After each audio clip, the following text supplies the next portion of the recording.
Black Hills, Dakota Territory, August 1883.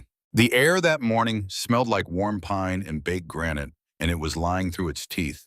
Rowena Voss stood at the door of her cabin and did not see the beauty of it, the long golden light falling through the ponderosa pines, the hawks riding thermals above the ridgeline, the wildflowers bending in a breeze that still carried for a few more weeks the memory of warmth. She had learned not to see those things. She had learned in the way that grief sometimes teaches and terror always does to see only what mattered. And what mattered on this August morning was a list of things that were going to kill them. She started at the top. The chinking was going first. The men who built this cabin had used a mixture of mud and dry grass to fill the gaps between the logs, and it had seemed sturdy enough in September when they packed it in. But Rowena could see now in August light the places where it had cracked over the winter, where small fingers of frost had worked their way inside and pried the material loose. From where she stood, she could count 11 gaps in the front wall alone. In winter, each one of those gaps would become a small mouth-breathing cold air directly into the room where she and her son slept. Then there was the fireplace. The man who sold them this land had called the fireplace a feature. He had gestured at it with the pride of a man displaying his finest work. And perhaps it was fine by the standards of men who built for appearance. It was enormous. The opening was wide enough that a grown man could stand inside it, and the chimney above it rose through the roof like a stone column, thick and impressive against the skimping. The seller had spoken of it the way men speak of a strong horse or a reliable rifle. Rowena had smiled and said nothing. She knew what that fireplace was. She had known it the moment she walked into the cabin and felt the cold air moving along the floor even with a fire burning. She had known it when she watched that first winter as the flames consumed wood at a rate that made her stomach drop with something closer to arithmetic than fear calculating strays remaining against logs remaining, watching the numbers move in the wrong direction. That fireplace was not a source of heat. It was a machine for exchanging the warm air inside the cabin for the cold air outside, and it was very good at its job. She turned away from the door and looked at her son. Lewin was 7 years old and built like his father, compact and deliberate, with the kind of stillness that does not come from shyness, but from attention. He was crouched at the edge of the tree line, examining something on the ground, a stone or an insect, with the focused patience of a child who has learned that the world rewards looking carefully. He was wearing his second shirt already, even in August because Rowena had told him to, because she was already planning for October. Already thinking 3 moves ahead, the way chess players do, and the way mothers of children in hard country must. He looked up and found her watching him. "Found a good flat one," he said, holding up a smooth stone from the creek bed. She walked to him and took it from his hand. It was gray granite, palm-sized, worn smooth by water. She turned it over, still cool from the creek even after he had been holding it. She pressed it against her cheek for a moment, eyes half closed, feeling the temperature of it. "Put it with the others," she said. He did not ask why. He never asked why when she made requests like this. Requests that must have seemed strange to a boy his age. The stone collecting, the careful measuring of the woodpile, the hours she spent examining the hill behind the cabin with the expression of a woman trying to remember something important. Lewin Voss had been raised by a man who spent his working life underground, in the dark, surrounded by forces that could crush him without warning. And he had absorbed from that man the essential knowledge that the adults around him sometimes understood things that he did not yet understand, and that the correct response to this was not questions, but attention. He went to the small pile of stones near the back wall of the cabin and added his to it. Rowena watched him go and felt the thing she always felt when she looked at him these days. Something that was not quite grief and not quite fear, but lived in the neighborhood of both. He had Hadwin's hands. He had Hadwin's way of moving through the world quietly, precisely taking up exactly as much space as needed and no more. He was 7 years old, and he was the reason she was going to do something that would make every person in this settlement think she had lost her mind. She went inside and found the box. It was under the bed, a small wooden box that Hadwin had made himself, the joints imprecise in the way of a man who was better with stone than with wood, but who had patience enough to compensate. Inside were his tools, his pipe, a letter from his brother in Wales that had taken 4 months to arrive, in the notebook. She took out the notebook. Hadwin Voss had not been an educated man. He had left school at 11 to follow his father into the coal mines of South Wales, and he had spent the next 20 years underground, learning things that no school in Britain or America had yet thought to teach. He had learned the language of rock and dark and pressure, the way certain sounds meant certain dangers, the way temperature changed with depth, the way air moved through confined spaces, if you understood its nature and fought it if you did not.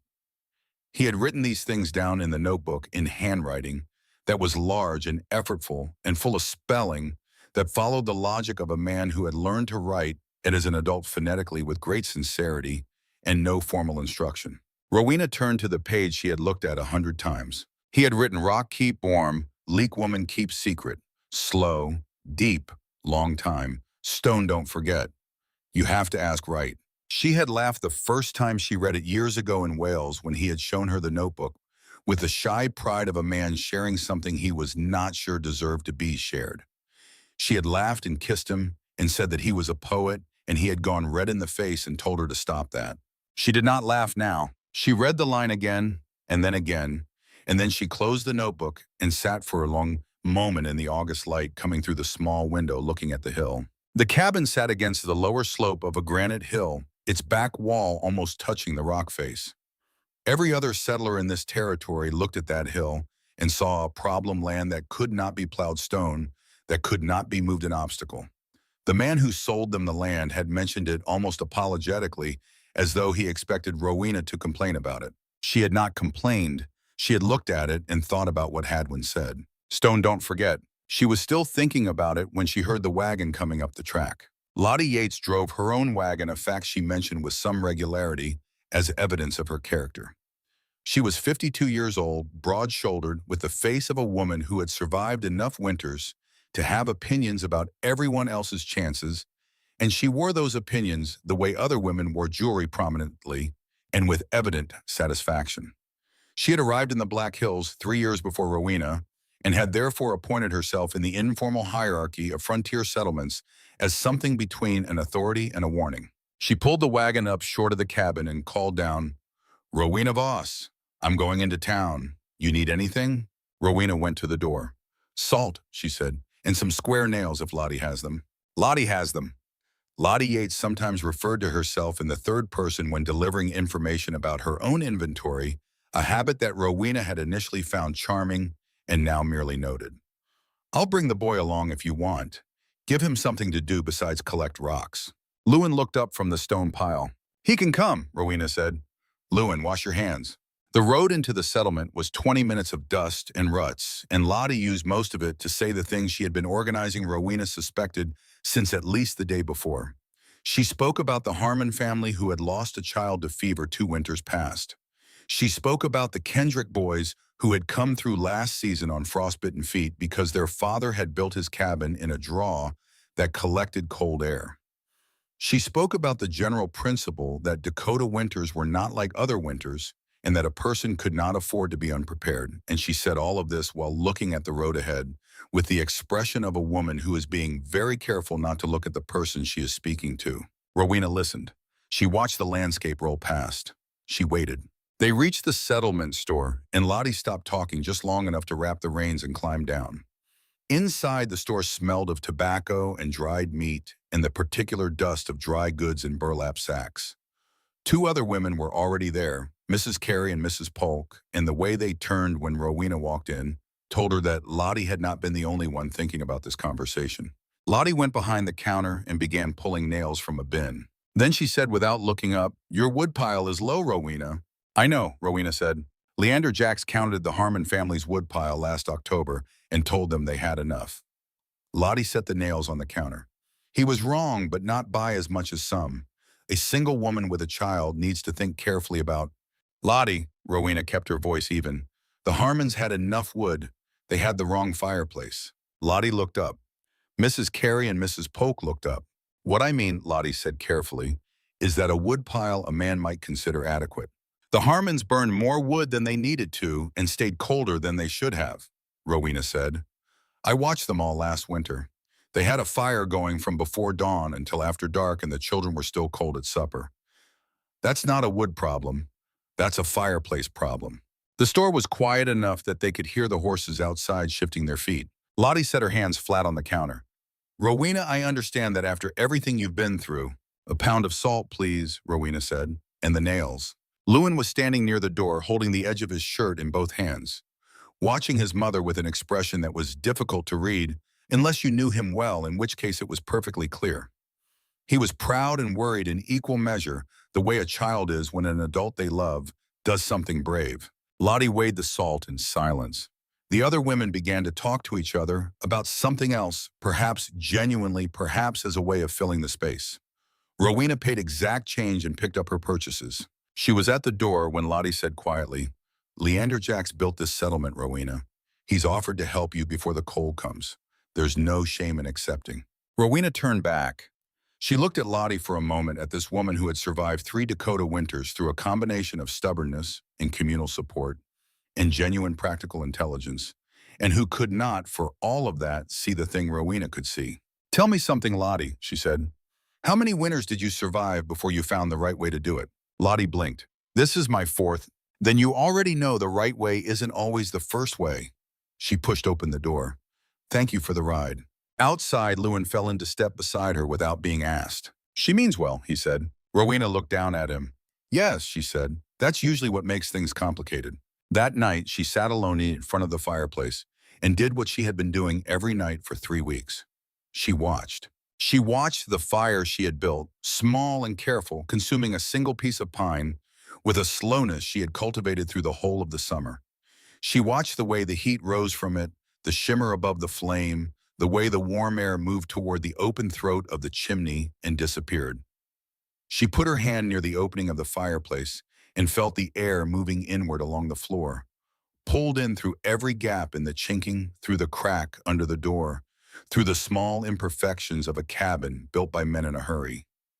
The fire was eating the warm air in the room and replacing it with cold air from outside, and it would do this all night if she let it, consuming wood and cold in equal exchange, maintaining a temperature that was survivable for an adult in good health and potentially dangerous for a child whose father had died of cold complications the previous February. She took out the notebook. She turned not to Hadwin's line about stone and memory, but to the pages near the back, the ones he had filled with sketches and measurements from the mines.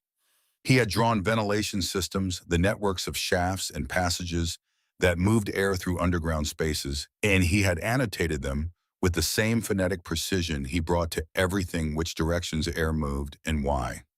What made a shaft pull and what made it push, the relationship between the height of an opening and the strength of the draft it created. She spread the notebook on her knee and looked at it for a long time. Then she took a stick of charcoal from beside the fireplace and drew on the hearthstone. 3 elements. She drew them slowly, checking each one against some calculation happening behind her eyes. First, a small firebox. Not the great open mouth of a traditional hearth, but something tall and narrow and almost enclosed a chamber where fire could burn hot and clean, burning so completely that it consumed its own smoke before the smoke could escape. Not a big fire, an efficient one. There was a difference, and she had understood that difference precisely since the age of 9, when her own father, a practical man with no patience for waste, had shown her the difference between a fire that heated a room and a fire that heated a chimney. Second, a horizontal tunnel. She drew it extending from the firebox 12 meters into the hill behind the cabin, lined with flat stones from the creek bed, a channel perhaps 2 feet wide and 3 feet tall. The hot exhaust gases from the firebox would travel through this tunnel before they were permitted to escape. And as they traveled, as the superheated air moved through that long stone passage, it would surrender its thermal energy to the stone and clay around it. Heat always moved from hot to cold. It was not a preference. It was a law. The gases would have no choice but to pay the toll, warming the stone lining, warming the clay, warming the deep granite of the hill itself, before the cooler exhaust was finally permitted to reach the far end of the tunnel and rise toward the sky. Third, a vertical chimney rising 6 meters from the hillside above the tunnel's end. The tall column of air above this exit would create a continuous natural draft, pulling the exhaust gases through the entire system without any mechanical assistance. The taller the chimney, the stronger the pull. Simple, elegant, borrowed from a man who had spent 20 years making air move underground. The result, the stone and earth surrounding the tunnel would absorb heat during each firing and release it slowly for hours afterward. She would not be heating the air in the cabin. She would be heating the structure of the hill, and the hill would heat the cabin. The floor above the tunnel would be warm to the touch. The back wall built against the hillside would radiate steady heat for 12 hours or more after the last fire had died. She sat back and looked at what she had drawn. Then she said to the empty room softly, as though speaking to someone who might be just out of sight, "You already told me, Hadwin, I just wasn't listening to the right part." She heard Lewin shift in his sleep across the room. She looked at him. 7 years old, sleeping with both hands curled under his chin, his breathing slow and even, trusting completely in the solidity of the world around him, the way children trust when they have been given sufficient reason to. He had no idea that the world around him was not solid. He had no idea that she lay awake most nights counting days and logs and gaps in the chinking. He knew only that his mother was competent and that she would handle things. She intended to be worthy of that particular faith. She erased the charcoal drawing from the hearthstone with her boot heel. Then she took a fresh piece of charcoal and drew it again, more carefully this time with measurements. The work would begin in the morning. She started at the back wall. In the final days of August, while the rest of the settlement was filling the air with the rhythmic sound of axes and the crack of falling timber, Rowena Voss began dismantling her own fireplace. Not all of it.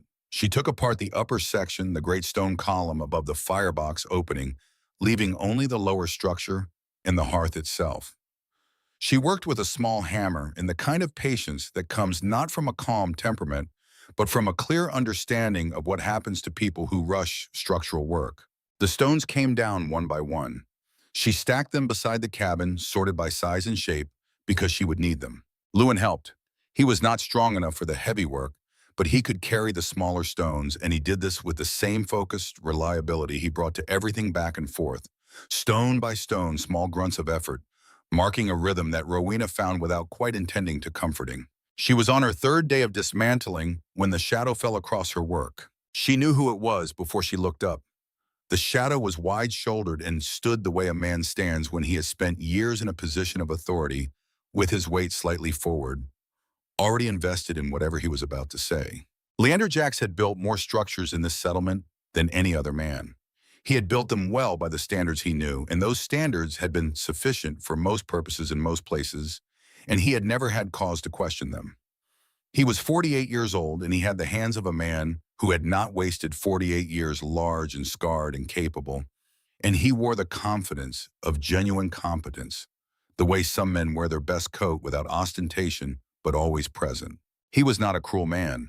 Rowena had understood that from the first time she met him the previous autumn, when he had helped carry Hadwin's things after the funeral without being asked. He was a man who held his knowledge the way a river holds its course, not violently, but inevitably unable to imagine moving in another direction. "Mrs. Voss," he said. She set down her hammer. She did not stand up from where she was crouching, because she was in the middle of something, and she had not yet finished deciding whether this conversation deserved the interruption. "Mr. Jacks," she said. He looked at the dismantled chimney. He looked at the preliminary excavation she had started at the base of the back wall, a shallow beginning, barely a foot deep, the first suggestion of a tunnel mouth. He took a slow breath through his nose. "What is this?" he said. "I'm improving my home," she said. He said nothing for a moment. Lottie Yates had materialized at the edge of the yard, apparently on her way somewhere, apparently stopping.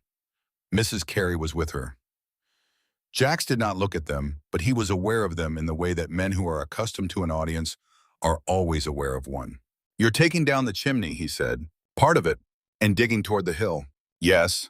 He crouched down to her level, not aggressively, but as a man does when he wants to be taken seriously. He had a kind face, actually. She had always thought so. It was just a face that had stopped asking questions somewhere around 1870. "Rowena," he said, dropping the formal address for the first time, which told her he was genuinely concerned, or wanted her to believe he was. "I've been building in coal country for 23 years. I've seen men try things that seemed sensible and turned out not to be. What you're describing, a horizontal tunnel, exhaust gases traveling 12 meters sideways before they rise, it won't work. The smoke won't make that journey. It will back up. It will find the path of least resistance, which is back into this room, and it will fill this cabin while you and Lewin sleep. She listened to all of this. She had the courtesy to look at him while he said it. Mr. Jacks, she said when he finished, have you ever seen anyone try what I'm describing? He paused. No, because... Then you haven't seen it fail, she said. You've reasoned that it should fail. Those are different things. The pause this time was longer. Lottie and Mrs. Carey were no longer pretending to be on their way somewhere.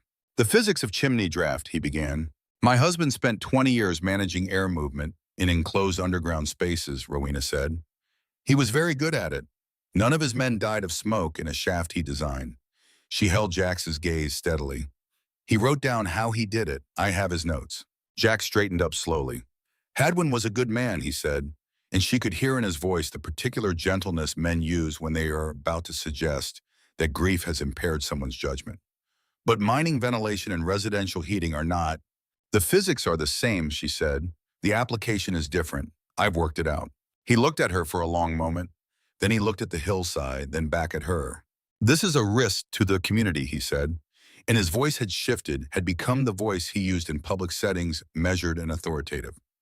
If there's a fire or a structural failure, it's my cabin, Rowena said. On my land, I have the deed. In my community, he said. She said nothing. He looked at her for another long moment, and she saw in his eyes the thing she had been expecting, the moment when concern became something else, when genuine worry about a widow and her child curdled into something that tasted more like the refusal to be contradicted. I'll have some men come seal this excavation, he said. I'll send people to help you rebuild the chimney correctly. We can have it done in 2 days, and you'll go into winter with a proper structure. He said it as though he were doing her a favor. She picked up her hammer. Thank you, Mr. Jacks, she said. I'll let you know if I need anything. He left. Lottie and Mrs. Carey exchanged a look that Rowena did not need to see to understand.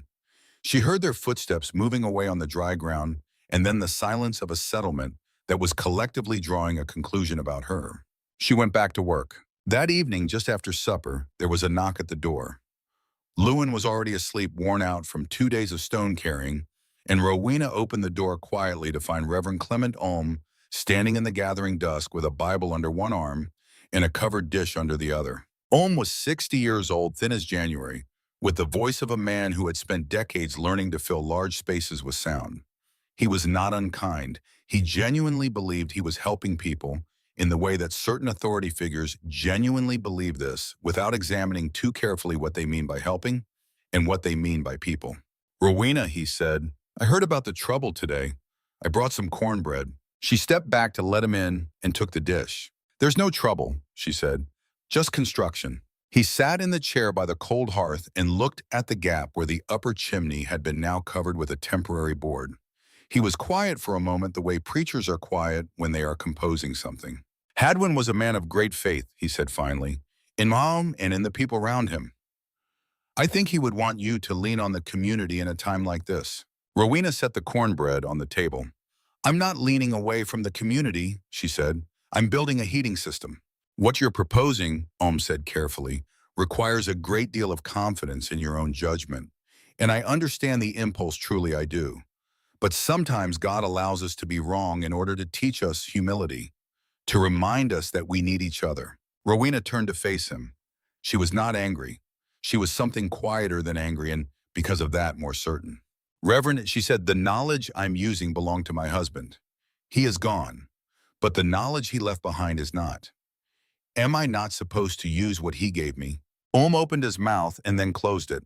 I'm leaning on Hadwin, she said. That seems right to me. He left an hour later with his Bible, and without the cornbread which she had accepted graciously because Lewin would eat it in the morning. His face as he stepped out into the dark was the face of a man who has not won an argument and is not entirely sure he should have. She did not expect him to speak up for her in public. She did not expect him to speak against her either. His silence on the matter would be read, she knew, as something close to agreement with Jack's position. The settlement would draw its conclusions. The isolation was already forming around her like ice around a stone in winter, quietly and with great thoroughness. She went back inside and stood at the blocked hearth for a moment, her hand resting on the temporary board she had nailed over the old chimney opening. Then she went to the corner where Lewin kept his stones. She picked up the flat gray one he had found that morning, the one she had pressed against her cheek. It was room temperature now, entirely unremarkable, just a piece of creek granite that had absorbed the warmth of a summer afternoon and then given it up again to the surrounding air, because that is what stone does when it has nowhere to hold the heat when the conditions are not right for keeping. She turned it in her hands. "The conditions have to be right," she said quietly to the stone, to the room, to whatever remained of the man who had taught her to read the earth. She set it down. She went to bed. Outside, the first breath of a September wind moved through the ponderosa pines, cool and faintly purposeful, carrying with it the particular quality of air that experienced people in coal country recognize without needing to name it. The summer was already making its excuses, and one woman in one small cabin against one granite hill had already decided what she was going to do about it. The tunnel did not care about her feelings. That was the first thing Rowena learned in September. She had expected the work to be hard. She had not expected it to be indifferent in the particular way that the earth is indifferent, without malice, without acknowledgement, simply present and resistant and demanding of precision, regardless of how exhausted she was, or how much her hands hurt, or whether the nights were getting shorter in the wrong direction. The earth did not adjust itself to her schedule.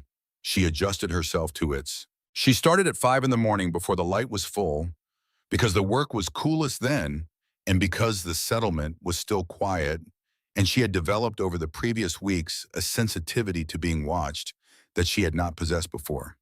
It was not shame. She was clear on that point with herself. It was the knowledge that being watched changed the quality of her concentration, and her concentration was the most important tool she had. The tunnel mouth opened at the base of the back wall where she had cut through the cabin's foundation stones with a patience that had taken the better part of a week. From there, it angled slightly downward as it entered the hill, a deliberate choice because Hadwin's notes had been specific. On this point, a slight downward grade allowed any condensation to drain outward rather than pooling in the system. She had read that passage 4 times before she understood it fully, and then read it twice more to be sure. Inside the tunnel, the world reduced to a circle of lamplight and the smell of wet granite. She worked on her side, sometimes on her back, using a short-handled pick that she had borrowed without asking from the tool shed behind the store on an afternoon when Lottie was occupied with a delivery. She would return it before Lottie noticed. The pick was slightly too heavy for her, but it was the right shape for the confined space, and weight was something she could manage if she braced properly. Lewin sat at the tunnel mouth. He had established his post on the 3rd day of excavation, without discussion and without instruction, arriving at the opening each morning with a tin cup of water and his own small collection of things to occupy himself. Wooden figures he was carving slowly with a knife, slightly too large for his hands, and a length of cord. The cord had been his idea. He had looped one end around his left wrist and passed the other end down into the tunnel to Rowena, who had tied it to her boot. She had not told him to do this. He had simply appeared one morning with the cord already prepared and handed her the end of it through the tunnel mouth with an expression that did not invite discussion. The system they developed was as follows. Every 15 minutes, Lewin called into the tunnel. She answered. 1 pull on the cord meant she was busy but present. 2 pulls meant she needed water. 3 pulls meant stop what you are doing and come to the opening immediately. They had not yet needed 3 pulls, but the possibility was always there between them, a silent agreement that neither of them mentioned precisely because it covered the scenario that neither of them wished to name. Lewin did not talk constantly the way some children would have. He talked in bursts when he had something to say and went quiet when he did not. She had come to love the sound of his voice, arriving through the tunnel, slightly distorted by the earth around it, carrying perfectly well despite the distance. She had come to understand that this voice was the thing that kept a particular kind of darkness at bay, not the darkness of the tunnel which she was accustomed to, but a different kind. "Mr. Jacks walked past twice this morning," Lewin called into her one day in mid-September, his voice floating down through 12 feet of excavated earth. "What did he do?" "Looked, didn't stop." She drove the pick into the earth ahead of her. "Good. Mrs. Yates asked me where you were. What did you tell her?" A pause. "Working," he said. She made a face. Rowena extracted a chunk of clay and passed it back toward the opening. "Lottie has a lot of faces," she said. "They all mean the same thing." "What do they mean?" "That she's worried and doesn't know what to do about it." Another pause, longer this time. "Then is that bad?" Rowena thought about it. The pick found a pocket of softer earth, and she worked it carefully, checking the walls of the tunnel as she went running her hand along the surface the way Hadwin had described in the notebook, feeling for the subtle change in texture that meant the composition of the earth had shifted in a way that might matter. No, she said finally.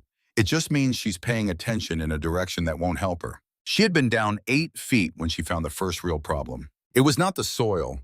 The soil had been cooperative enough, a mixture of clay and decomposed granite, that held its shape reasonably well and did not present the constant collapse risk of looser material.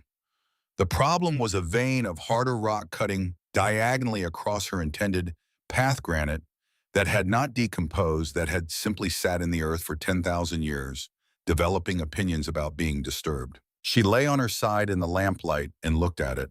In the mines of Wales, Hadwin had told her there were 2 ways to deal with unexpected stone. The first was to go around it. The second was to understand it. Most men went around because it was faster.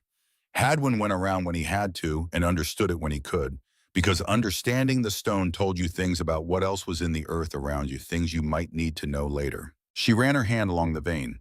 It angled upward to her right, which meant if she adjusted her course slightly to the left, she could follow the softer material on the other side of it. She would lose perhaps 2 feet of horizontal distance. She would gain a path that the earth itself was offering her. She adjusted her course to the left. The days developed a rhythm that was almost meditative in its structure. If you define meditative as a state in which the mind is so completely occupied with the demands of physical work that no space remains for anything else. She went down. She dug. She passed Earth back to the tunnel mouth. She came up when the light told her it was time, and she ate whatever Lewin had set out, and she sat for exactly 30 minutes, because 30 minutes was what she had determined she needed to be functional for the second session, and then she went back down. The settlement went about its business around her. She could hear it from the tunnel, sometimes the sound of axes and wagons, and voices muffled by the earth to a kind of undifferentiated human noise. Once she heard a group of men moving past on the track behind the cabin, talking in the easy way of men doing outdoor works, and she recognized Jax's voice without being able to make out the words. She lay still in the tunnel until the voices passed. Then she went back to work. It was Greta Jax who appeared on a Tuesday morning in the second week of September. Rowena was above ground eating her midday meal when she came around the side of the cabin carrying not a casserole or a Bible or a warning, but a pair of leather work gloves, the heavy kind lined with something soft. "Your hands," Greta said by way of greeting. Rowena looked at her hands. They were a problem she had been managing, the skin of both palms, cracked and raw, from the combination of constant wet earth and the grip of the pick handle. She had wrapped them in strips of cloth in the mornings and tried not to think about them during the day. They had been thinking about themselves regardless. She took the gloves. Greta Jax was 44 years old, and she had the face of a woman who had spent 2 decades being married to a very certain man and had developed as a result a precise and unsentimental understanding of the difference between certainty and correctness. She was not a dramatic person. She stated things flatly and let the listener do what they liked with them. "Leander thinks you'll be dead by Christmas," she said, sitting down on the woodpile without being invited. "He said it to James Polk last week. I was in the other room." "What did James Polk say?" "He agreed." Greta looked at Lewin, who had gone very still at the tunnel mouth. "He also said it would be a lesson to others about the dangers of a woman without guidance." The silence that followed this was the kind that has weight. Rowena ate a spoonful of her soup. She looked at the hill. She looked at the tunnel mouth. She looked at her son, who was looking at her waiting. "Greta," she said, "why are you here?" Greta looked at her directly the way she looked at most things. "Because I've been watching you work for 3 weeks," she said, "and you don't move like someone who doesn't know what they're doing. A lot of people have been watching me work. They're watching to see you fail," Greta said. "I'm watching to see what you know." Rowena was quiet for a moment. There was something she had not allowed herself to feel in the weeks since she had begun something she had sealed off deliberately because it was not useful and because she could not afford the weight of it.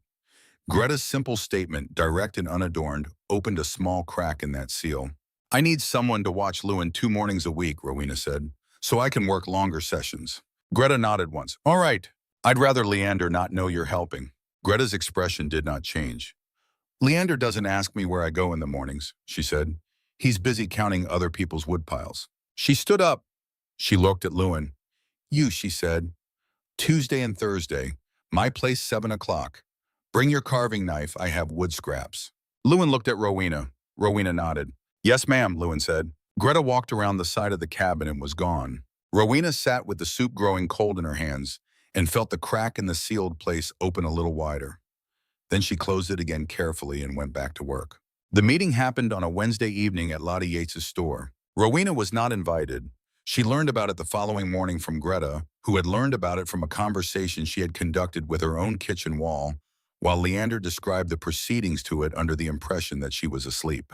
5 men had gathered: Jax James Polk, 2 others whose participation did not surprise her, and Reverend Olm, whose presence surprised her slightly, and then did not. Jax had laid out the situation in the measured language of a man presenting a practical problem. A member of the community was engaged in an undertaking that posed a risk not only to herself but to the social fabric of winter preparedness, which in a settlement of this size was a collective matter. James Polk had asked whether they could compel her to stop. The answer apparently was no. There was no mechanism for it. The land was hers. The cabin was hers. Polk had then suggested that Lottie stop selling her supplies. Not as punishment, he was careful to say, but as protection. Lottie had not said yes, but Lottie had not said no. In a room full of people making a decision, silence was a vote. Reverend Olm had offered to pray for the Voss family. This was also, in its way, a vote. Rowena heard all of this from Greta in the gray light of an October morning, standing in the yard with her hands in the new gloves. She listened until Greta had finished. Then she stood still for a moment, looking at the tunnel mouth. I already bought everything I need, she said. Greta looked at her with something that was not quite admiration and not quite pity, and lived somewhere precisely between them.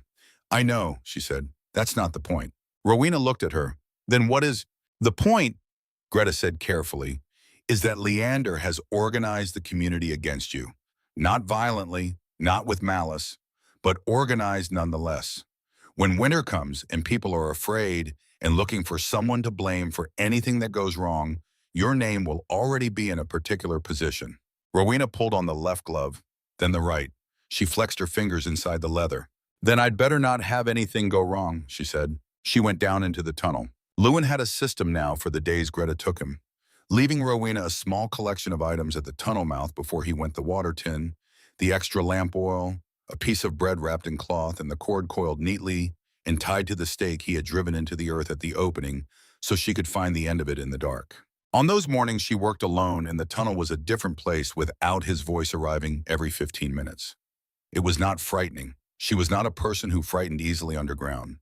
But it was more intensely quiet, a quality of silence that pressed against the ears, and she found herself talking, occasionally not to anyone present, but to the general air, explaining what she was doing and why, the way a surgeon might narrate an operation, because the sound of her own voice doing careful work was better than nothing. She was at the 9th meter on a Tuesday in the 3rd week of September when she heard it. A sound that was not her pick and not her breathing, and not the creak of the wooden supports she had been installing since the scare in the 2nd week. It was a thin, high sound, like a single note held too long, coming from the earth above her head. She stopped. Hadwin had written about this sound. He had described it in the notebook with a word she had never heard before, a Welsh mining term that she had looked at for a long time before she understood it meant approximately the earth clearing its throat. She began moving outward. She had covered perhaps 2 feet when the ceiling gave. It was not catastrophic. That was the thing about it. The thing she would return to afterward with a kind of bewildered gratitude. It was not the kind of collapse that ends stories.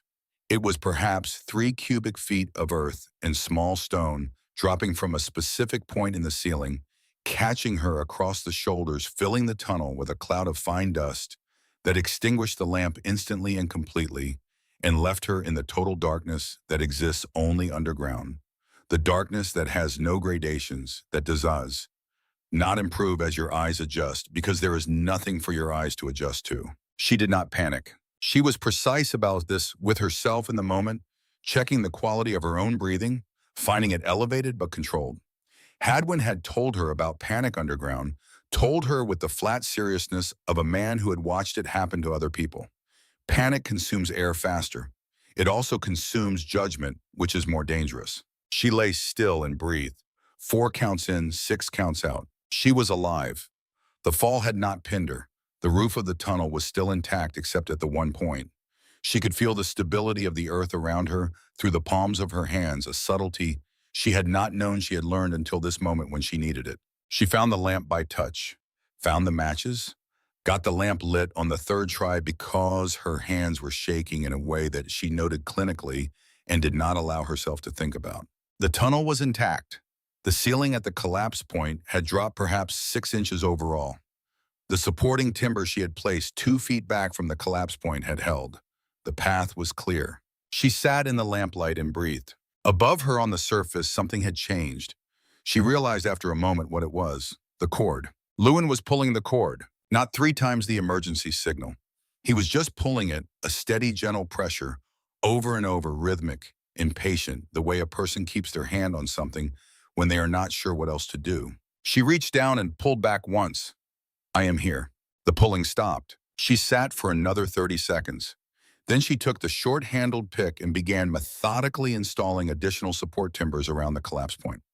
The work was precise and slow, and she did not rush it because Hadwin had written a very clear sentence about what happened when you rush the work after a small collapse, and the sentence had 2 words at the end that she had never forgotten. When she emerged from the tunnel an hour later, Lewin was sitting at the entrance with his knees pulled to his chest and his carving knife in his hand, not working on anything, just holding it. He looked at her. He looked at the dirt on her face and the way her shoulders were sitting. He said, "Papa said shore the ceiling before you dig further." She sat down next to him on the ground. She was very tired. "Papa was right," she said. They sat side by side in the afternoon light until the shaking in her hands stopped completely. October arrived with the aspens already yellow, a hard, precise yellow that meant cold coming and not gradually. Rowena finished the primary excavation in the first week, reaching the point in the hill where she had calculated the vertical chimney shaft would begin. The tunnel was 12 meters lined with flat creek stones that she and Lewin had carried in buckets over the course of 2 weeks, set carefully so the inner surface was as smooth as she could make it by lamplight. At the end of the tunnel, she built the vertical shaft by hand, cutting upward through the hillside in stages, shoring each stage before ascending to the next. This was the most technically demanding part of the work because she was working above her own head in a confined space with inadequate light and no room for error. She did it in 4 days and emerged at the top with a 3-foot wide opening in the hillside 6 meters above the tunnel floor, surrounded by the October grass of the upper slope. She built the chimney top from the stones she had taken from the old fireplace. The men who had walked past her yard for 6 weeks, shaking their heads at the pile of dismantled masonry, had been looking at her building materials. The firebox came last. Inside the cabin at the mouth of the tunnel, she constructed a chamber unlike anything in the settlement, tall and narrow and carefully insulated on 3 sides with a double layer of creekstone, with an iron door she had traded 3 months of preserved food to acquire from a man passing through with a wagon of salvage hardware. The design was Hadwin's, taken directly from his sketch of a specific type of mine ventilation furnace, adapted for residential use, built to generate intense combustion in a small contained space. On the evening she finished, she stood back and looked at the whole of what she had built. It did not look like much from inside the cabin. A small iron door in the back wall where the tunnel met the room. A stone platform around it. Nothing imposing. Nothing that would make a visitor understand what they were looking at. Jax would have seen a badly proportioned hearth with a door to a tunnel in a hill. He would have seen evidence of a woman's stubbornness and a man's death, and whatever story those 2 things told to a mind that had already decided what it was looking at. Rowena saw something else. She saw a system. She built the first fire on a Thursday night in mid-October, while Lewin sat against the far wall with his knees up and his eyes very serious. She used dry pine split thin the way Hadwin's notes specified for a cold start. She set it carefully in the narrow firebox chamber. She opened the iron door, struck a match, and held it to the kindling. The fire took. For the first few minutes, it burned quietly, feeling its way, establishing the conditions it needed. Rowena watched the throat of the firebox, watched the air above the fire, watched for the thing she was afraid of, the curling backward movement of smoke finding its way into the room instead of down through the tunnel. The smoke went into the tunnel. She could not see it go exactly, but she could see the quality of the fire, the way it burned steadily and without the hesitation of a draft-starved flame, and she could see the air in the cabin remaining clear above the firebox opening. The system was pulling. The tall chimney shaft at the far end of the hill was doing exactly what Hadwin's physics said it would do. She allowed herself one breath. Then she saw it. A thin thread of smoke barely visible, curling from the gap between the iron door and the stone surround on the right side. Not much, not dangerous, but present. She closed the iron door gently and looked at Lewin. "Hand me the clay mixture," she said. He got up without a word and brought her the bowl she had prepared that afternoon. She worked the clay into the gap with her fingers pressing it in, carefully sealing the joint. "We have to let it dry," she said. "No fire tonight." Lewin sat back down. He had not said anything for the better part of an hour. "Did it work?" he asked. She looked at the firebox, at the tunnel mouth, at the back wall of the cabin where 12 meters of stone and earth and granite hillside sat in the dark. Not yet warm, not yet anything. "Ask me in the morning," she said. She was awake before dawn. She put her hand on the floor first. The boards were cool the way they always were, the way they had been every morning of every winter she had spent in this country. She moved her hands slowly to the right toward the back wall. There, not warm. Not what a person would call warm, who had not been pressing in their palm against cold floorboards every morning for 2 years. But different. A difference so small that she might have talked herself out of it if she had not been looking for it, if she had not known exactly what she had built and what it should be doing on the morning after its first real fire. The stone was releasing what it had taken in, slowly, quietly, without drama or announcement, exactly as Hadwin had said it would. Rowena sat on the floor in the dark with her hand against the warming wall and felt something she had not felt in a long time, not since before Hadwin's cough began, not since before the arithmetic of survival had replaced everything else in her mind. She sat with it for a long time and did not try to name it. Lewin appeared at her shoulder, having woken without her hearing him, the way children sometimes wake when something important is happening that they can sense but cannot identify. He put his hand on the wall next to hers.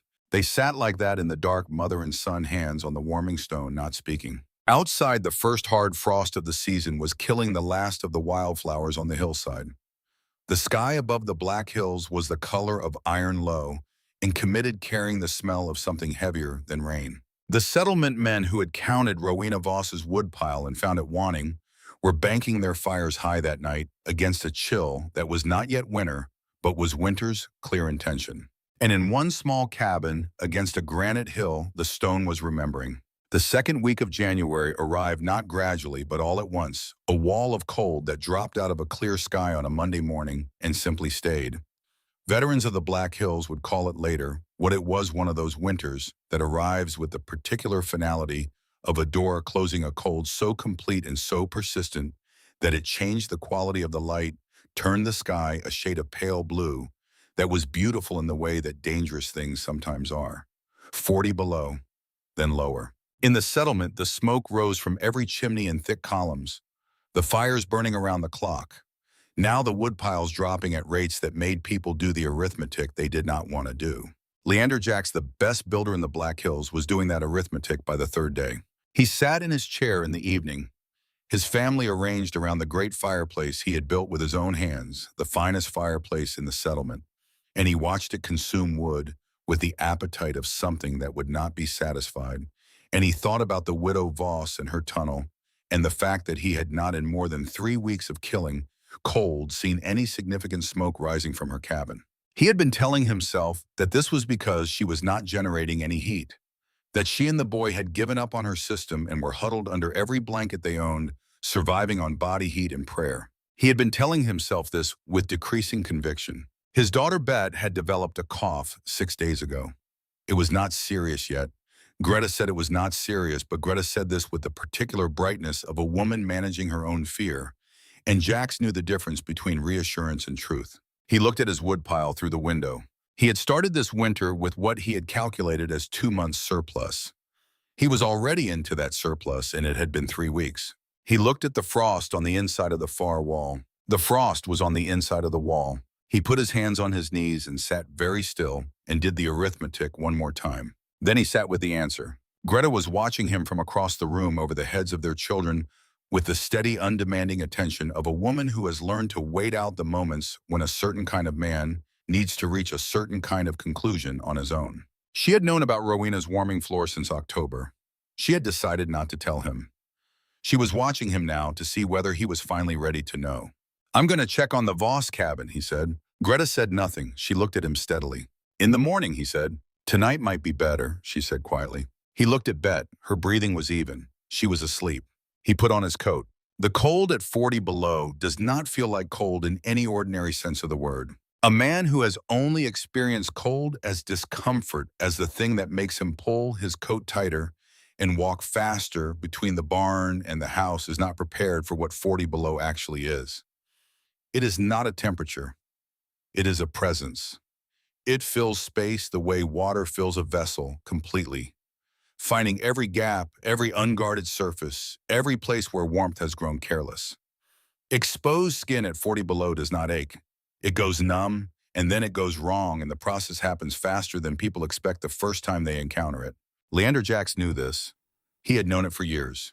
He stepped out of his cabin into the blue dark of a January night, and the cold hit him across the face like a hand, flat and total, and he pulled the wool scarf up over his nose and mouth and stood for a moment, letting his lungs adjust to air that felt like breathing ground glass. The settlement was silent. At 40 below, even sound behaved differently, traveling far and arriving strangely, so that a branch cracking in the tree line behind the polk place came to him as clearly as if it were 10 feet away. No wind, no animals. The kind of stillness that winter produces when it is being serious. He looked toward the Voss cabin. He could not see it clearly. 100 meters in this darkness and this cold was a considerable distance, and there was no moon. But there was something. A faint warmth in one of the windows, the specific amber quality of lamp oil burning steadily, not the erratic flicker of a fire kept barely alive, but the even glow of a lamp in a room where someone had enough warmth to sit and think about other things. He had told himself for 3 weeks that Rowena and her boy were not generating heat, that the absence of a large chimney plume meant the absence of fire, meant the absence of survivable temperature. He had constructed this logic carefully and maintained it with the determination of a man who has built something he needs to believe in. Looking at that window, he understood that the logic had been wrong. The walk took longer than 100 meters should take. He was breathing through the scarf, and the scarf was collecting ice from his breath, and the ice was pressing cold back against his lips, and he had to think deliberately about each step because the snow had crusted in the cold, and his boots broke through it at unpredictable intervals, throwing his balance. He counted his steps. It was something to do that was not thinking about what he might find when he got there. He had been counting because he expected to find them dead. He had been telling himself he was going to check on them. But the true reason, the one he had not said out loud, even to Greta, was that the woodpile he had seen outside the Voss cabin in late November had been, by his calculations, sufficient for perhaps 10 days of normal winter heating. It was now day 19 of a cold snap that had not broken once. A cabin with that much wood and a conventional fire would be cold by now. A cabin with that much wood and a tunnel system that did not work would be colder. He had convinced himself he was going to find evidence of a tragedy. He had been thinking with the grim practicality of a man who has responsibilities to his community that the remaining wood from their pile would help his family through the next week. He had not let himself examine this thought too closely. It sat at the back of his mind in a place he did not look directly at. He reached the cabin door and stopped. The lamp was burning inside. He could see it clearly now, the warm rectangle of the window steady and untroubled. He stood in the killing cold and looked at it for a moment that stretched longer than it should have. Then he knocked. The sound of the bar lifting on the other side of the door was the most disorienting thing he had heard in a long time. It meant hands. It meant hands warm enough to grip wood and slide it through iron brackets, which meant a body temperature that sustained function, which meant that the impossible thing was a not impossible. The door opened. Rowena Voss stood in the doorway wearing a wool dress and an apron. Not her winter layers, not the quilted coat she wore when she came to the store in November. A dress and an apron, as though she had been doing something domestic and been interrupted by a knock she was not entirely surprised to receive. Her face was calm, her eyes were clear.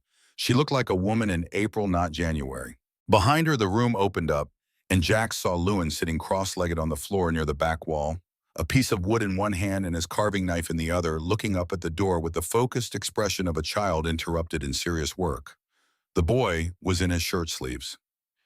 His feet were bare on the floorboards. Then the warmth reached Jack's. It came out through the open door and met him where he stood, and it was nothing like the blast of heat from his own fireplace, nothing like the aggressive surge of warmth that a big fire throws at the near side of a room. This was different in kind. It was even. It came from everywhere and nowhere in particular, from the floor under the doorstep, from the air in the room, from the walls. It was the warmth of a space that had been warm for a long time, that had absorbed warmth into its structure and was giving it back at a steady rate that did not diminish when the fire went low. He stood in it, and his face, which had gone tight and hard in the cold, began very slowly to release. "Mr. Jacks," Rowena said. She stepped back from the door. "Come inside." He came inside. He stood in the middle of the room and looked at the firebox. The iron door was slightly ajar. Inside, he could see the faint red pulse of coals, not a fire, not anything that could by itself account for the temperature in this room. The wood beside the firebox was a small, neat pile, perhaps enough for 2 more short burns. The total amount of wood he could see in this cabin would not have lasted his family 3 days. He could not reconcile what he was seeing with what he knew. Lewin had set down his carving and was watching him with the particular attention of a child who has been present for a long conflict and is now witnessing something that might be its resolution and is not sure yet how to feel about that. Jax pulled down his scarf. The air in the room was clean. No smoke, no heaviness, just warmth and the faint smell of pine from earlier burning hours ago, by the smell of it already settled into the background of the space. "How?" he said. The word came out rougher than he intended. He said it again more carefully. "How is this possible?" It was not quite a question. It was the sound a man makes when he has been holding a structure of belief for a long time and feels it give way all at once. Rowena looked at him for a moment.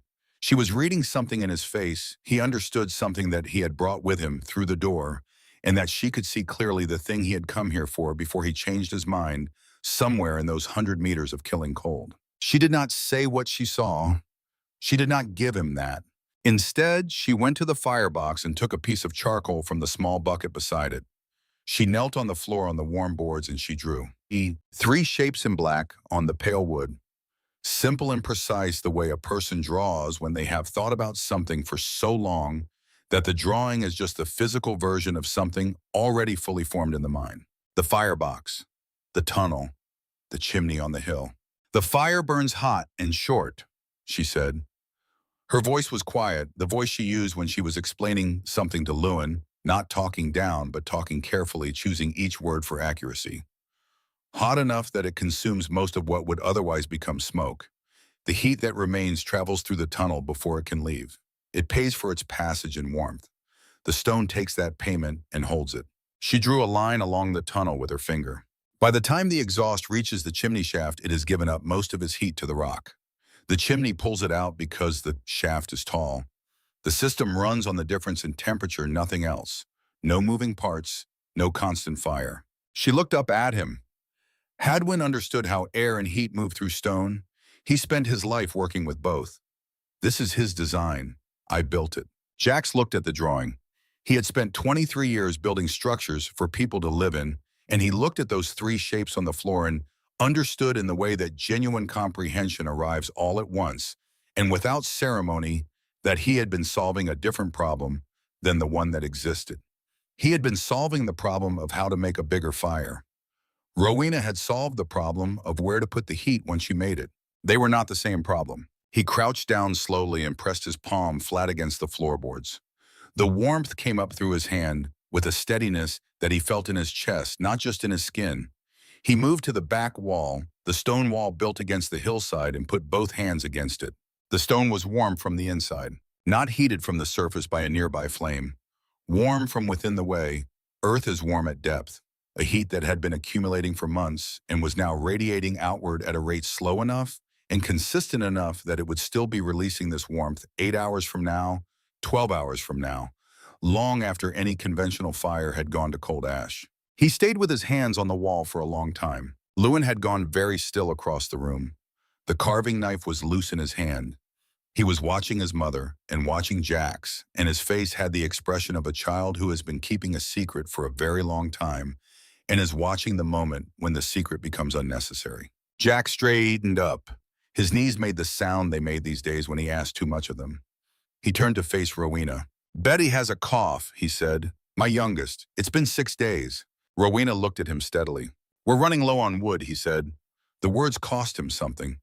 They came out flat and factual, stripped of the weight they carried, which was the weight of a man acknowledging that his family was in danger and that the danger had a cause he had helped create.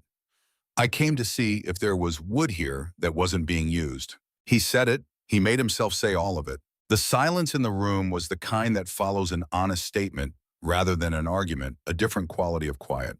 Rowena went to the corner and picked up a bundle of wood. It was not large, perhaps 5 or 6 pieces enough for one careful fire if managed correctly. "This is what I can give you," she said. She set it on the table between them. Then she picked up the charcoal and looked at the drawing on the floor. "But this is what I want you to take." Jax looked at the drawing, then at her. "I don't know how to build it." "You know how to work stone," she said. "You know how to build a chimney shaft. You know the structural principles better than I do." She paused. "I know what the system needs to do. You know how to make it last 20 years instead of 5. He looked at the drawing for a longer moment. A man who has held a position for a long time, who has built his identity around a particular kind of knowledge, does not let go of that position easily. Jax did not let go of it easily. Rowena could see him working through it, could see the effort it cost him, and she did not make it easier or harder than it was. She simply stood and waited. Lewin got up from the floor quietly and went to the hearth. He opened the iron door and set one small piece of wood inside, adjusting it with the fireplace tongs, with a competence that was slightly startling to watch in a 7-year-old. The coals caught it without needing to be encouraged. The boy closed the door and stepped back and looked at Jax with an expression that was not triumphant, but was something close to settled, as though a question he had been carrying for months had finally been answered to his satisfaction. "Papa designed the firebox too," Lewin said. "I can show you his notebook if you want." Jax looked at the boy. Something shifted in his face that had not shifted before, something around the eyes, a giving way of a different kind than what had happened with the wall. He had been thinking of this as Rowena's system, Rowena's gamble, Rowena's stubbornness. Looking at Lewin standing calmly beside a firebox, he knew how to tend. He understood that it was also Hadwin Voss's legacy and Lewin Voss's inheritance, and that these were real things, things that existed in the world, and did not require his belief in them to persist. "Yes," Jack said, "I'd like to see the notebook." He stayed 2 hours. He asked questions that were genuine, the questions of a craftsman trying to understand a system well enough to build it, not the questions of a skeptic looking for the flaw. Rowena answered them directly. Lewin fetched the notebook when it was needed and turned to the correct pages with a familiarity that told its own story about how many times the two of them had consulted it. When Jax finally stood to leave, he picked up the bundle of wood. At the door he stopped. He did not turn around immediately.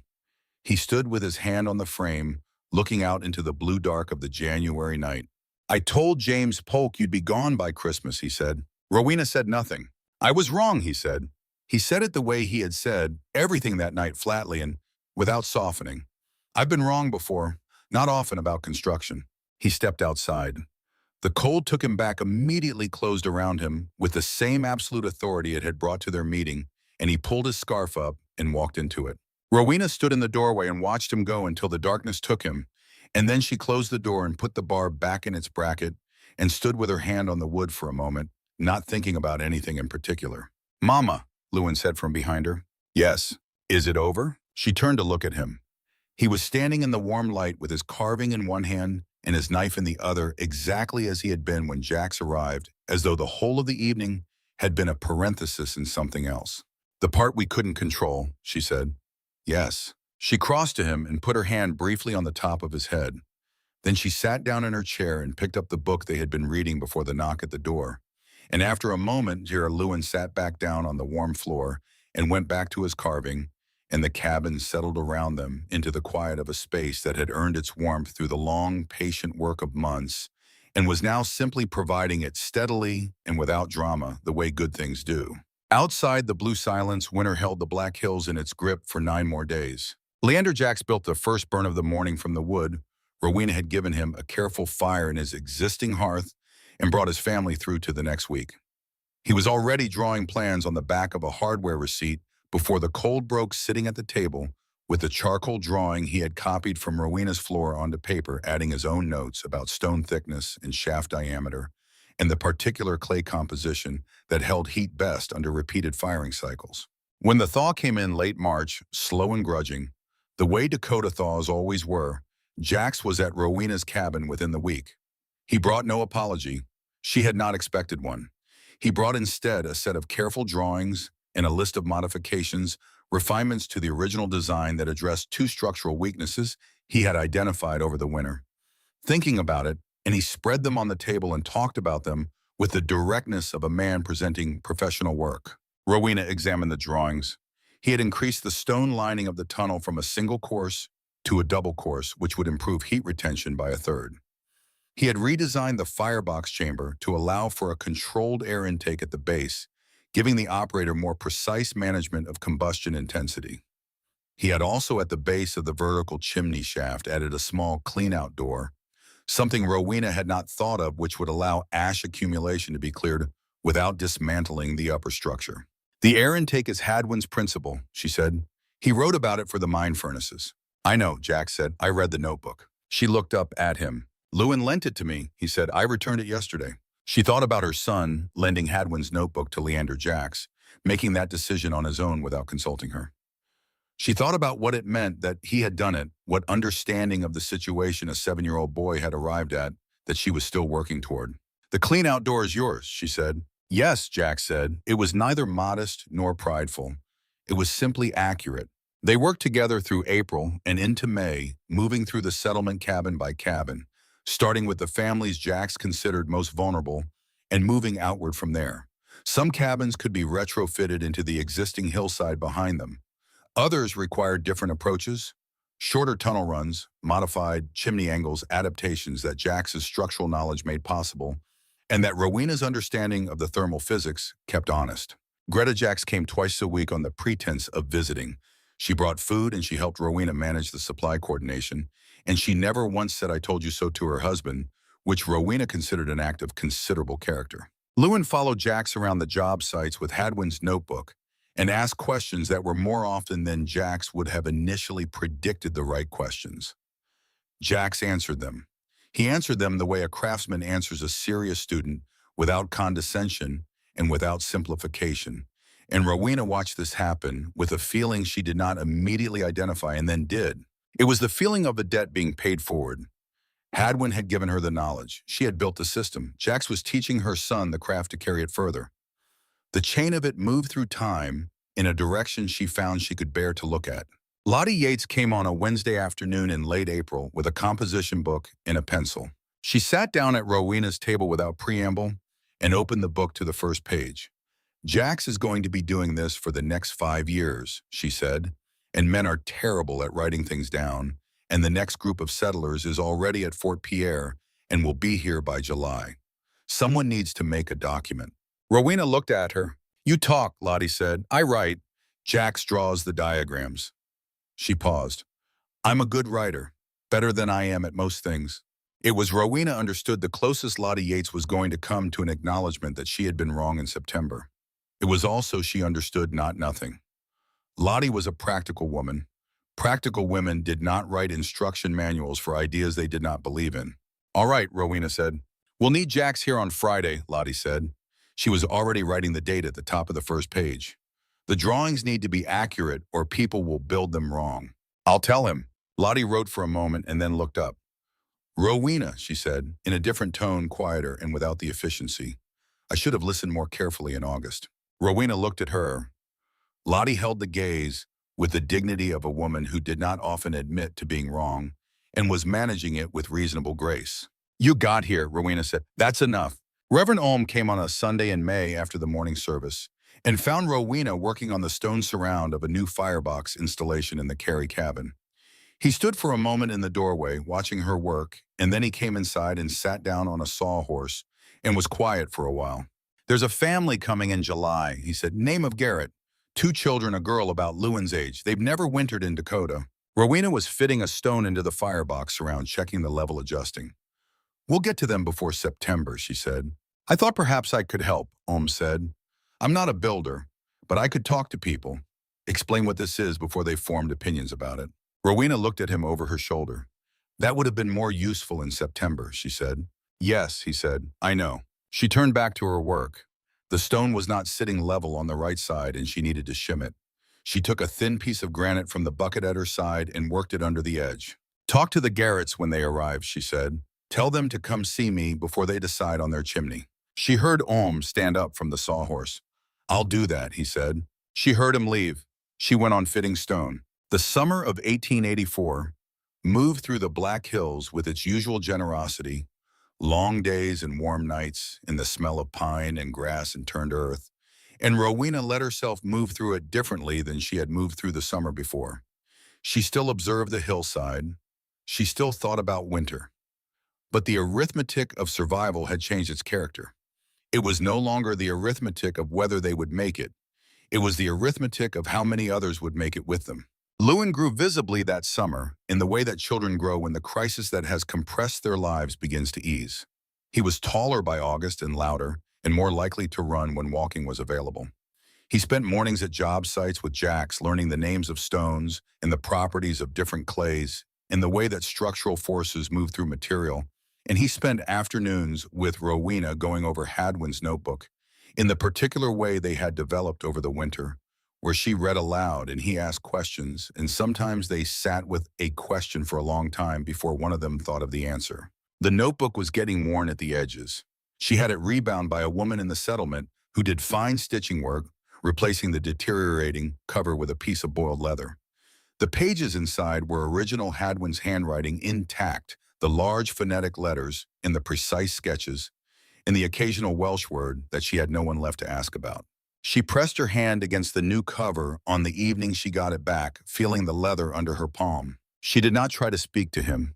She had done that in the first months and it had helped, and then it had become a way of not moving forward, and she had let it go.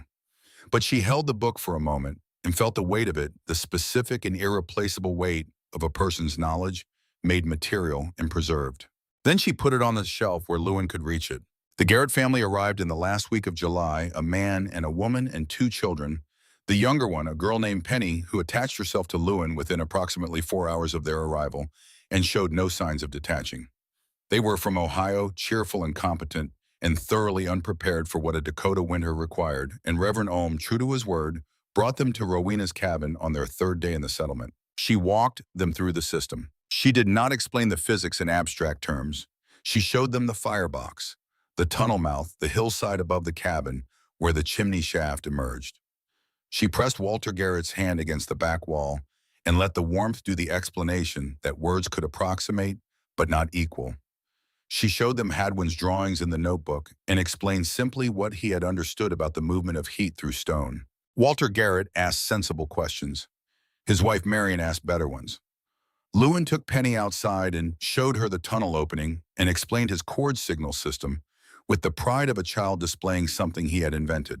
By the end of the afternoon, the Garretts had decided where their cabin site would be oriented so that the back wall could be built into the south-facing slope behind the plot Jax had assigned them. Jax himself was there for the site selection, walking the slope, with Walter Garrett discussing soil composition and stone depth and the specific angle of entry that would give the tunnel the most stable ground to pass through.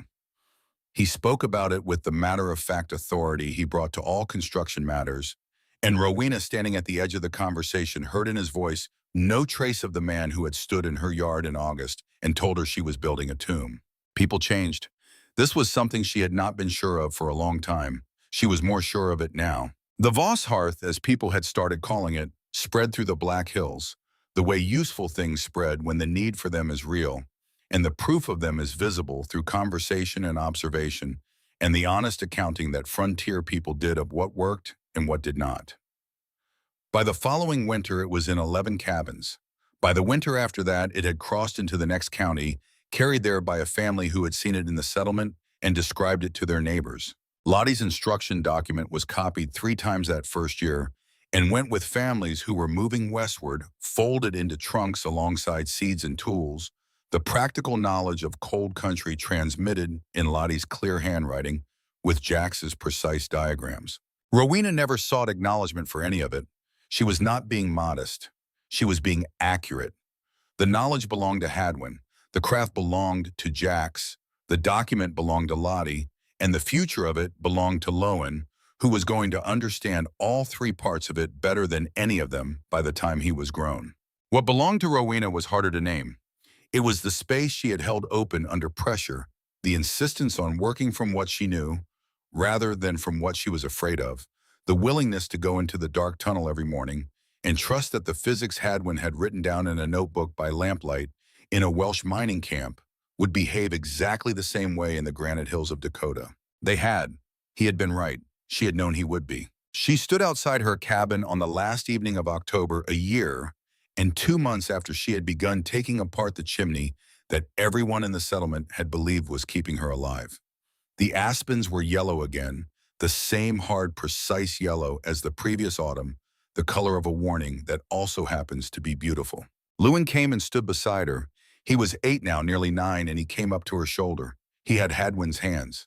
They stood together and looked at the hillside behind the cabin, where the stone chimney shaft rose from the upper slope in a clean line, unmistakable if you knew what you were looking at, and invisible if you did not.